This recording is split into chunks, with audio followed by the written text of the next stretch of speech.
নমস্কার বন্ধুরা, আজকে আবারও এসে গেছি নতুন ভিডিও নিয়ে একটা। তো আজকে এই গাঁদা ফুলগুলো তুলছি, কেন তুলছি সেটা বলবো। আগে তুলে নিই ফুলগুলো। তো এই শীত সবে গেল, শীতের মধ্যে প্রচুর গাঁদা ফুল ফুটেছিল, এইগুলো শেষে অবশিষ্ট কয়েকটা আছে। তো এই টবগুলো দেখছেন, এতে এইগুলো হচ্ছে কী জানো, ঢ্যাঁড়স গাছ। ঢ্যাঁড়সের চারা যে এখনও দানা সবে রয়েছে, 4 দিন হলো সবে বসিয়েছি, তারই মধ্যে এত সুন্দর গাছ বেরিয়ে গেছে।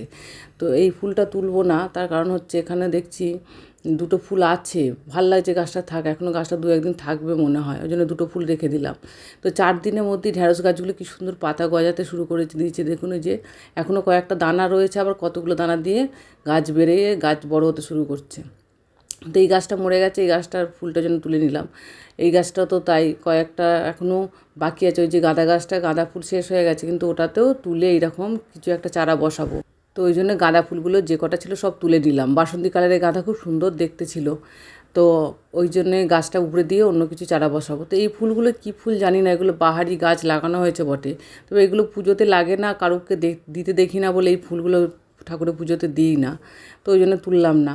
তো এখানে আর একটা গাছ রয়েছে আমার, হচ্ছে জবা গাছ। শীতকালে জবা ফুল খুবই কম ফোটে, মাঝে মধ্যে 2-1টা ফুটেছে, তবে এবার গরমকাল আসছে, এবার এতে গাছ সুন্দর ফুল ফুটবে।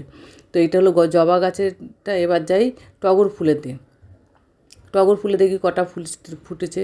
টগর ফুলের কয়েকটা কুঁড়ি দেখছি, এই যে কুঁড়ি থেকে অল্প অল্প ফুল হচ্ছে, এগুলো আস্তে আস্তে পাতা গজিয়েছে। তো এখানেও শীতকালে খুব একটা ফোটেনি, তবে এবার ফুটতে শুরু করছে ফুলগুলো, এই যে ছোটো ছোটো কুঁড়ি এসছে।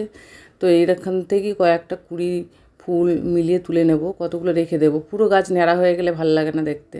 তো এই কুঁড়িগুলো থাক, এগুলো কালকে ফুটে যাবে। তো এই ছিল আজকে আমার ভিডিও। আজ তাহলে আসি, ঠাকুরের পুজো দিতে যাই, দেখা হবে আবার পরের ভিডিওতে। টাটা।